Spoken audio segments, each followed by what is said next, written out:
The New Testament is a group of 27 Christian texts written in Greek and added as a supplement to a Greek version of the Hebrew Bible known as the Septuagint.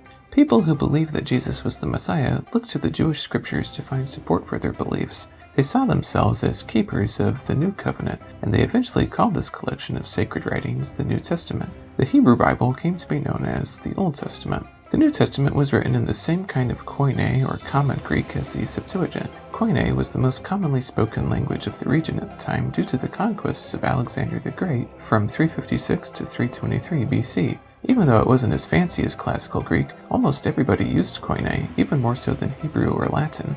Most of the books of the New Testament were penned between about AD 50 and 100, but some are written as late as the mid-2nd century.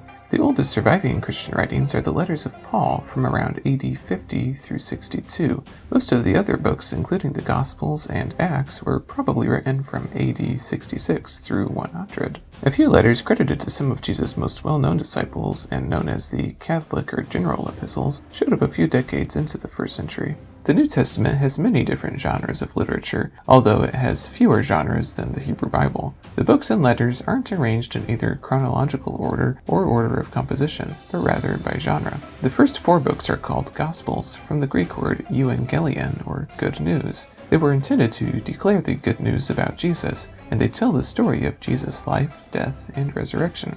The second literary form in the New Testament is a narrative celebrating the deeds of a few early Christian leaders. The story begins with Jesus ascending into heaven, details some early Christian events, and ends with Paul preaching in Rome. The events of the book span from about AD 30 through 60. After the first 2 sections comes a group of 21 letters, all of which are credited to famous leaders of the early church. The first set of letters is by Paul and by Pauline disciples who later wrote in his name and spirit. After this, there are 7 epistles, which is a more formal version of the letter, that are credited to other leaders linked with the early Jerusalem church, such as Peter, James, Jude, and John.